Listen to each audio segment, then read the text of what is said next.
Então, eu queria começar o evento convidando aqui o Cassiano Silva, da Perfumarte. Obrigado, Cassiano. Qualquer lugar. A Gisele Barros, do portal Alcens. E o Esper Leon,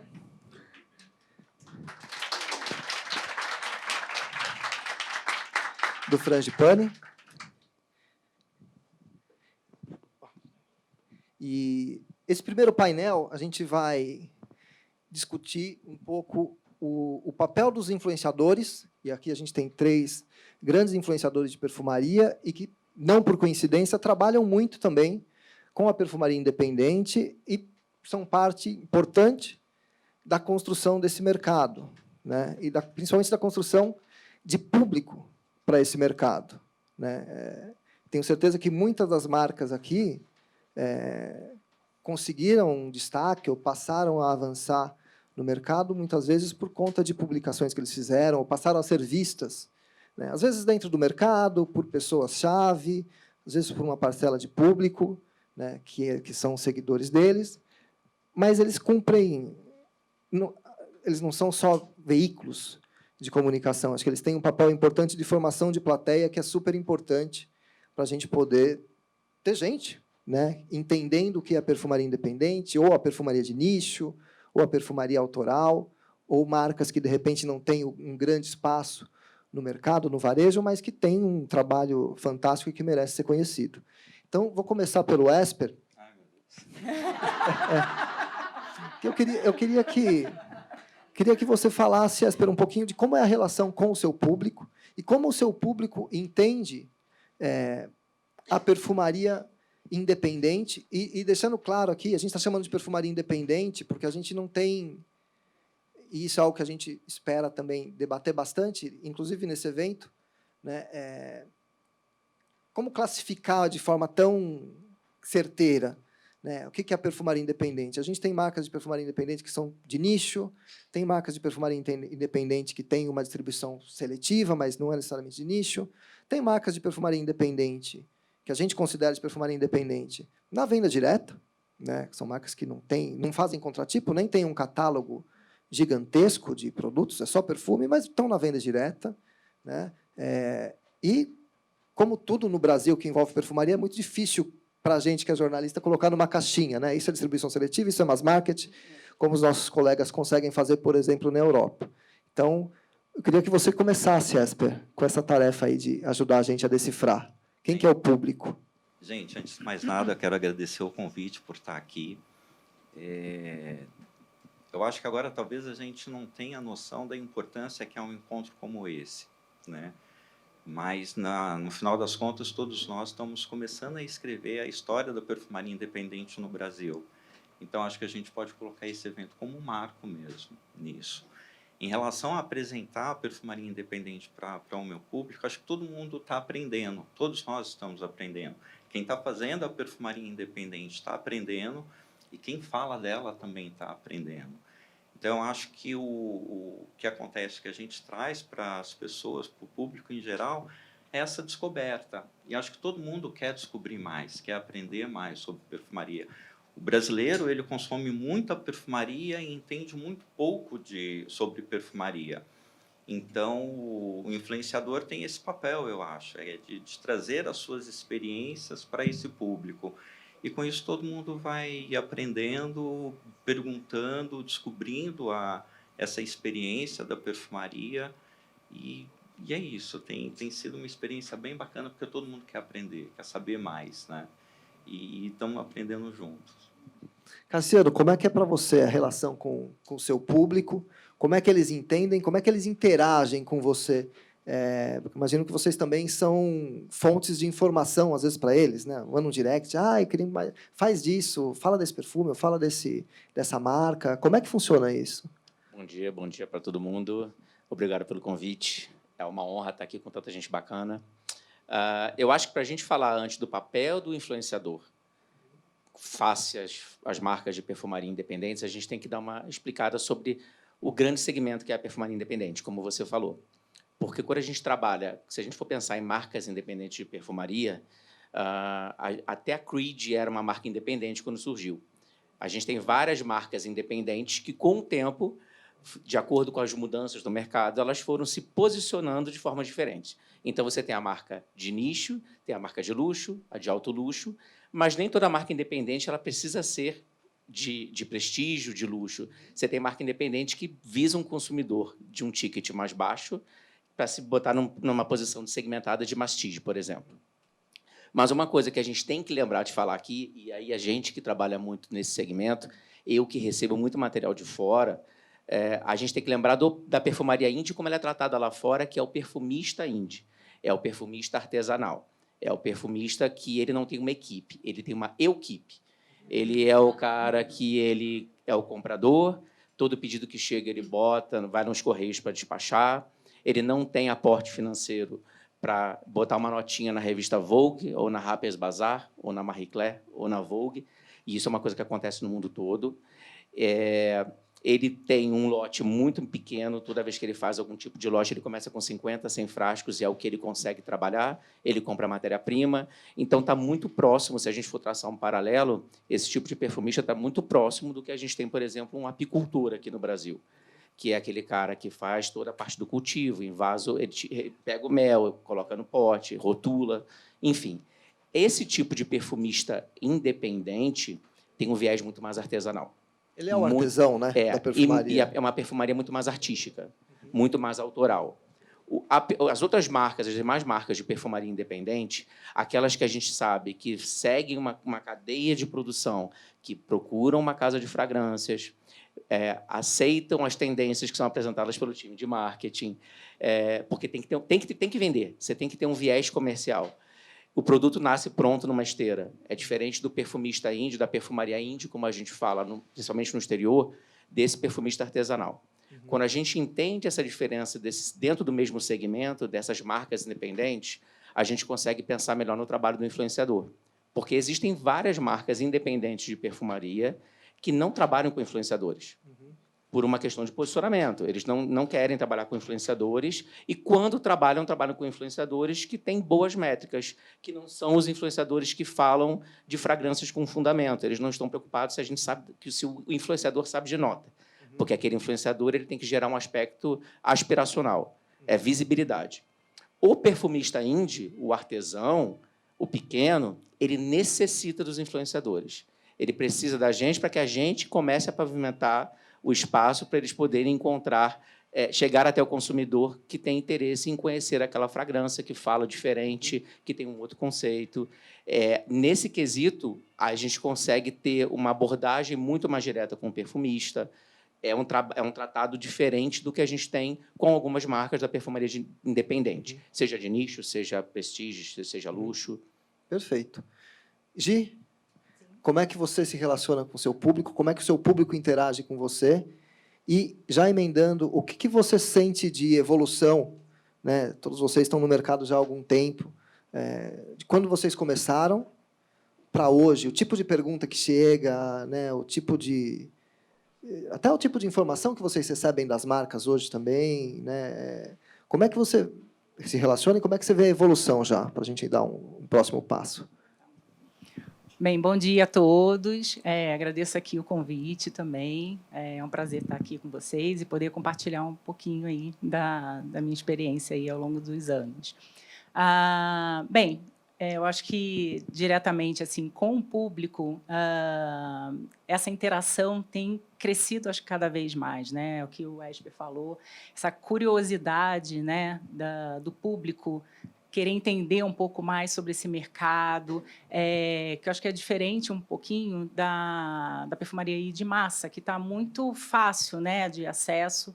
E quando a gente traz, na verdade, essa categoria de perfumaria independente, atiça a curiosidade do público mesmo, né? De entender um pouco mais, de entender quem é que está por trás, de entender um pouco mais a história da marca, daquele perfume em si.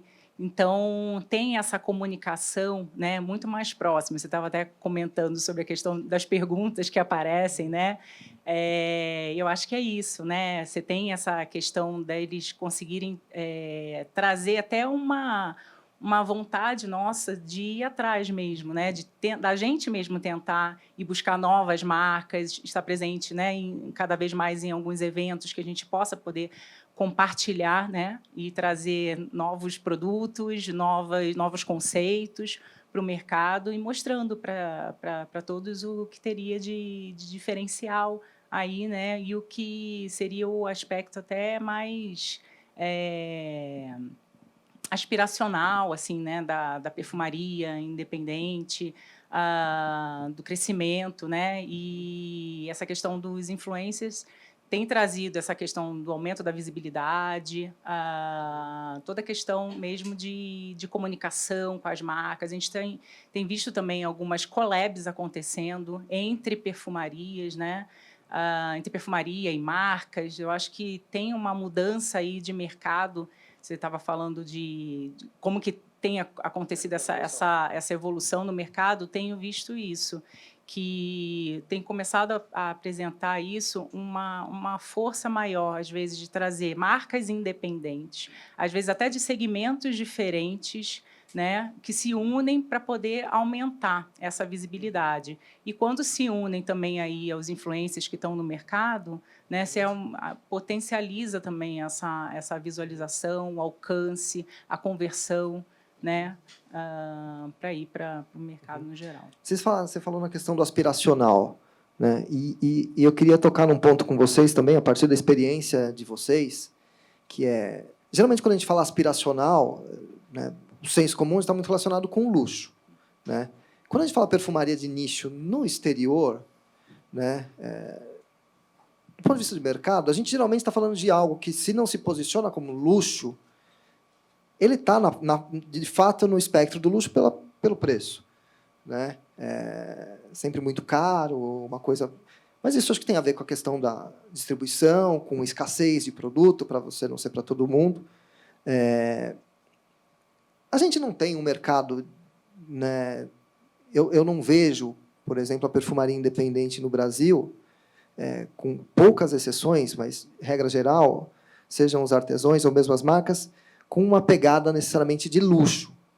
Até porque a gente vai tratar disso em outros painéis, quer dizer, existe ainda um preconceito, né, do consumidor brasileiro em relação a até que ponto uma perfumaria brasileira pode ser de luxo, né? Mas eu queria tocar no aspecto artístico, né, que é justamente... eu lembro que quando as marcas internacionais começaram a lançar suas coleções de alto luxo, né, ou quando o Rohadova começou a fazer a perfumaria, né, personalizada na Raud, sei lá, no final do milênio passado, tinha uma coisa assim, que é bastante preconceituosa, né? Mas agora o meu porteiro está usando o mesmo perfume que eu uso. Então, quer dizer... E é assim, né, gente? Quem trabalha com a perfumaria internacional sabe disso, não tem segredo nenhum que eu estou falando. É isso mesmo. Embora quem faz o dinheiro, no final das contas, sejam os porteiros, não o dono da Mercedes.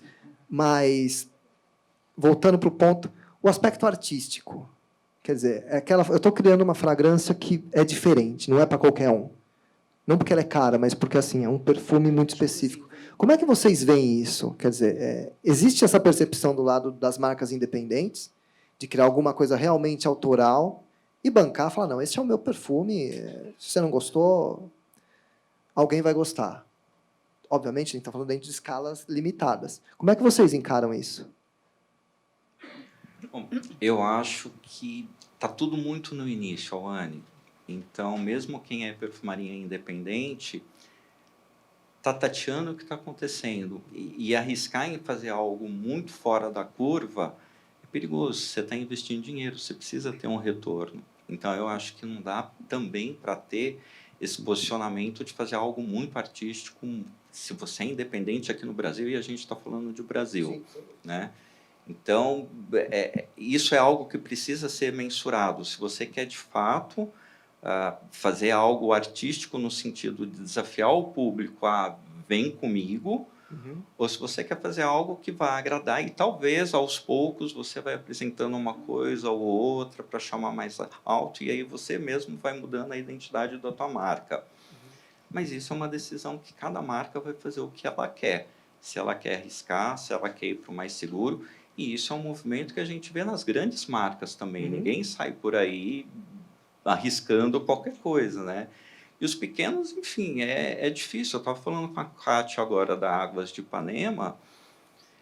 Fazer perfumaria no Brasil é um negócio muito difícil. Se você é independente, é mais difícil ainda. Então, assumir riscos, você precisa ter um aporte muito grande.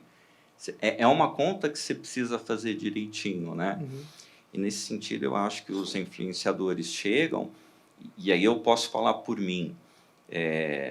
Essa coisa de etiqueta, de grife, eu não tenho. Uhum. Então, eu falo de tudo quanto é marca, até do MES até ao nicho.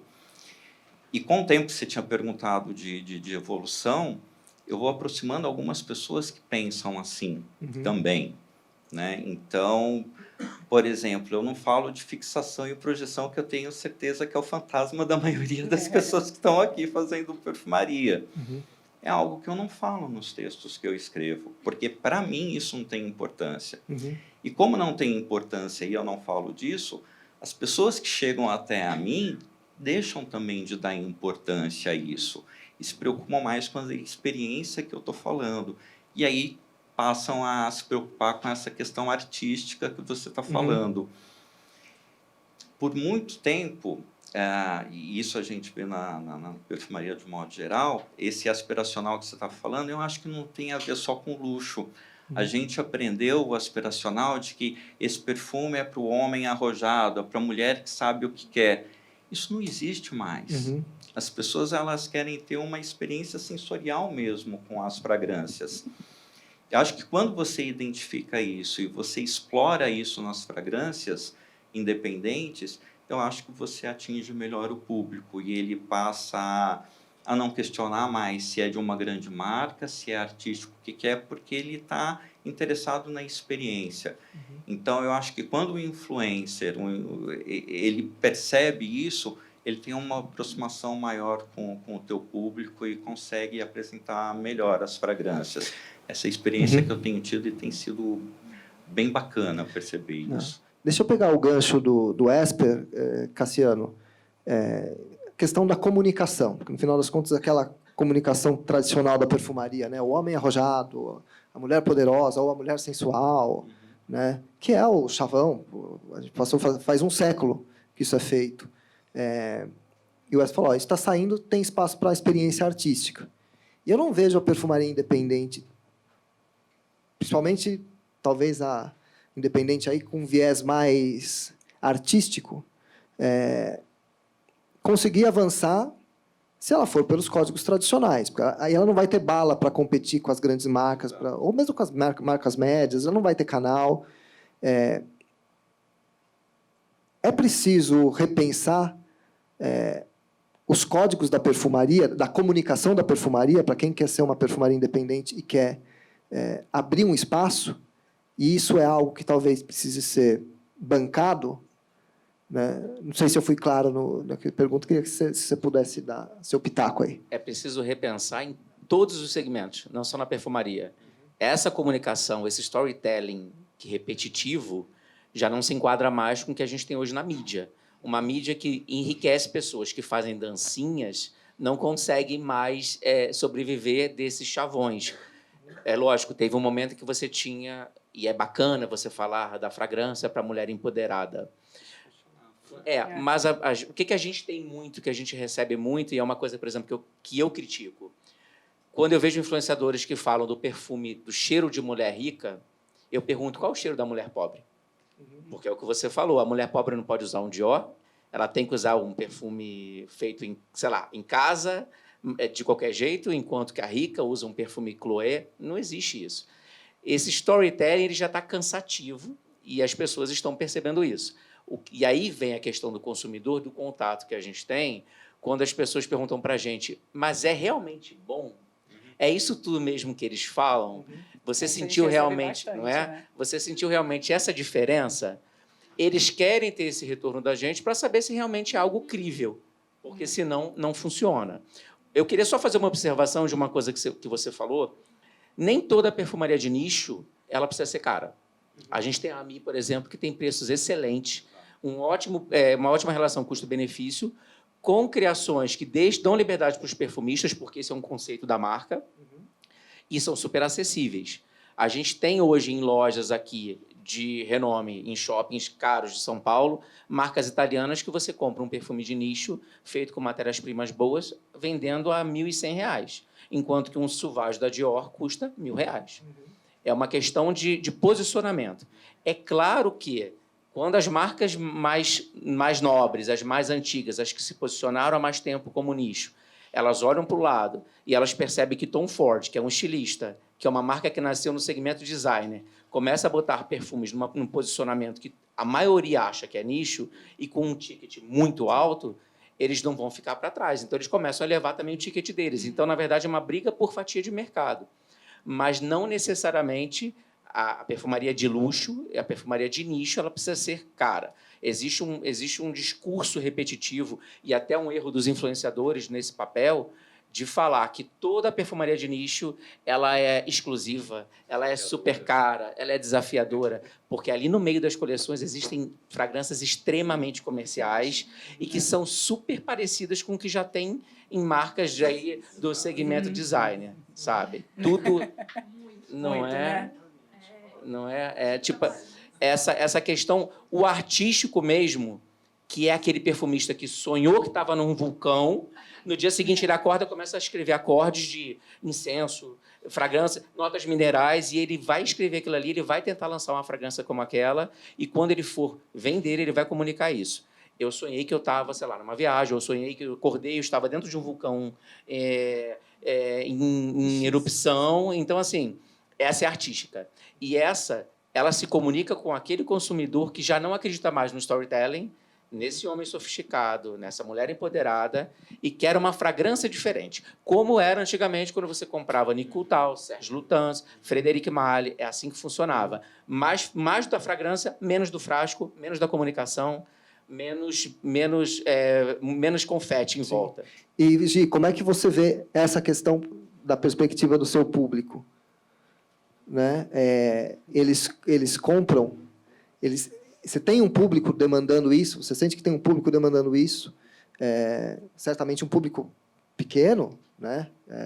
Mas assim, que quer realmente coisas diferentes, está aberto e entende essa proposta. Talvez um público Que busque algo mais... que busca, eu estava tentando achar o termo, né? Mas seriam os xenófilos da perfumaria, né? Tirando a parte chata dos xenófilos, mas assim, aquele cara que realmente entende, ele quer, ele gosta, né? E aí ele vai saber, de repente, entender que não é o frasco não é o perfume de R$ 2.000 ou de R$ 500 que vai ser necessariamente um melhor que o outro. Quer dizer, cada um tem a sua proposta. O de 500 pode ser mais legal até, de repente. Você vê essa demanda ou é algo que ainda é muito incipiente? Eu acho que, na verdade, já vem aparecendo, assim, pelo menos no meu público, né? Quem está presente ali tem uma fatia que já entende essa questão, essa perfumaria que traz esse lado artístico mais forte. E aí busca, na verdade é isso aí, é o direcionamento dele, porque eles vão exatamente em busca de algo que seja diferente do mercado, né? Porque o que fala aí já com essa parte mais, né, de perfumaria mais comercial, já não se comunica, que foi o que o Cassiano falou, já não se comunica diretamente com ele, né? Então, mas eu acho que é ainda uma fatia pequena, pelo menos do meu público, algo que está crescendo, acho que está despertando o interesse, né, no geral, deles observarem o que está chegando, o que a gente vai mostrando, e isso traz esse toque de curiosidade, essa vontade de navegar um pouquinho mais por esse mundo que, de repente, né, quase ninguém tem acesso. Então, acho que desperta um pouco a curiosidade, assim, mas é onde eu encontro? Onde que eu consigo achar essa fragrância? Eu queria tanto experimentar.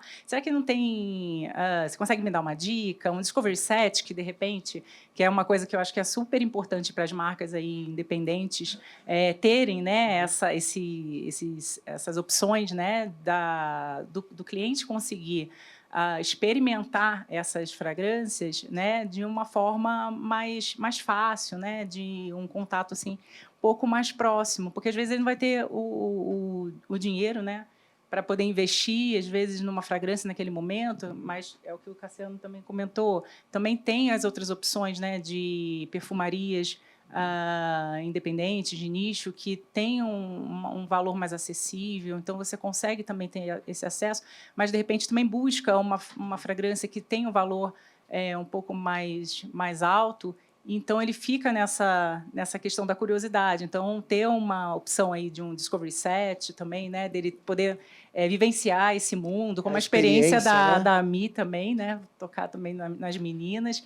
porque elas trazem aí um kit de experimentação, né, uma vivência aí sensorial, que é algo como que traz para esse universo, como o Esper falou. Eu queria Exato. só complementar um pouco, que você perguntou se o consumidor ele busca isso e se ele tem informação em relação a isso. Eu acho que ainda é incipiente. E acho que é incipiente porque, embora a gente utilize muito fragrância, a gente culturalmente sabe muito pouco sobre fragrâncias. Então, eu acho que isso, quem está fazendo perfumaria independente poderia investir mais em formar o consumidor. Então, Informação de plateia, né? Hã? Formação de plateia, né? Assim, é importante ter essa experiência que a AMI faz. Aliás, isso é um serviço maravilhoso. É uma das coisas que mais me encantou na marca. Mas acho que não é só isso. A gente não tem literatura no Brasil sobre perfumaria. Então, o brasileiro, ele sabe de perfumaria, ele gosta é de nariz. Se é bom, se não é, se o meu vizinho usa, se aquele artista que eu gosto usa, mas falta informação. Informação que nós, influenciadores, podemos passar, mas que as marcas também precisam nos ajudar, porque muitas marcas também não gostam de passar informação, de dividir informação. E conhecimento a gente precisa ter para conquistar o consumidor, ele saber por que ele está comprando a sua marca. Então, a gente precisa formar, de fato, isso é muito consumidor. interessante. Há alguns anos atrás, a gente fez um evento que se discutia isso já, falando de uns 20 anos. E era um cara que veio do mercado de cerveja, né? E veio assumir uma marca internacional e falou, pô, o brasileiro adora falar de cerveja, da água, do malte, do lúpulo. Não entende nada, mas ele gosta de falar. Né? E da perfumaria é difícil, é um linguajar difícil. A gente está chegando no final, eu queria abrir para uma pergunta da plateia. O primeiro que levantar a mão vai poder fazer a pergunta derradeira. Muito.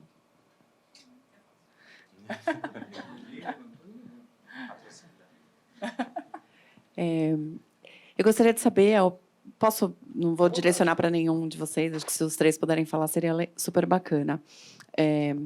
A gente tem ouvido, assim, já ouviu de alguns influenciadores a citação que o conteúdo da perfumaria independente, a exemplo da Mi ou de outras marcas, ele não movimenta, né, grande audiência. Então, existe sempre aquela questão, como que o influenciador vai pesar, né, porque ele também quer se promover e ajudar ali com os números do resultado, do alcance do algoritmo, mas, né, a perfumaria independente ainda não reverbera dessa forma. Eu queria que vocês compartilhassem um pouquinho da experiência de vocês, nos canais de vocês, como que vocês sentem a repercussão dessas marcas independentes e como que vocês promovem ou buscam promover, ter uma estratégia para promover, para dar espaço, sim, para os grandes, né, porque vocês precisam deles também, mas sem perder a mão ali e dar oportunidade para as marcas independentes.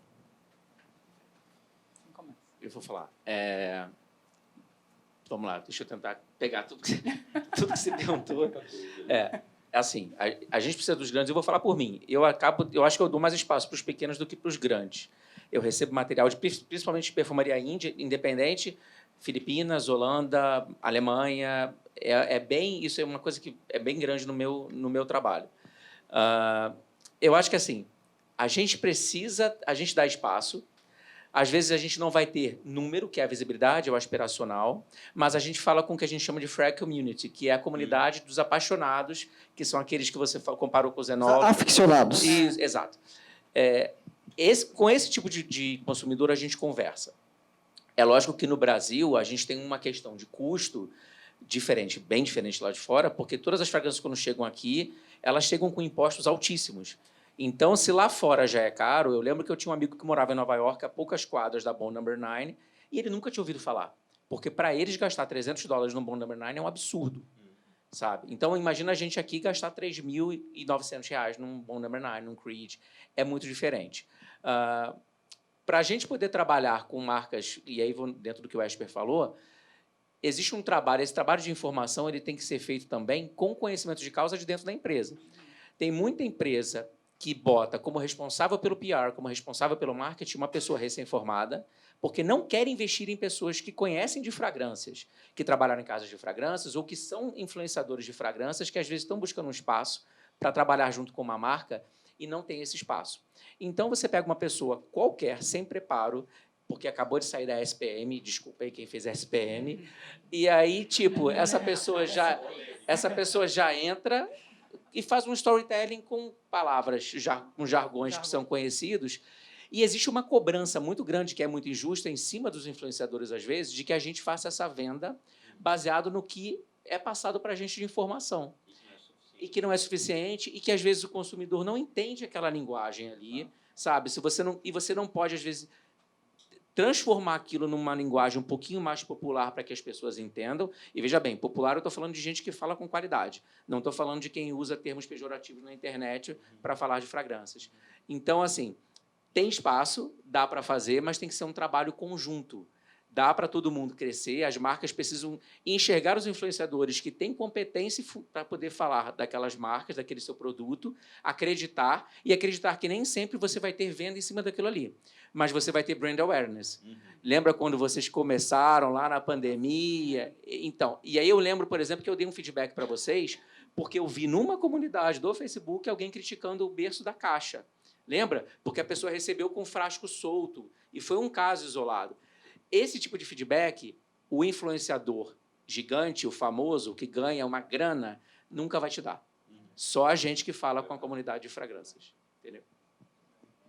Perfeito, gente. De uma salva de palmas para a Gi, para o Luciano, para o Esper. Obrigado.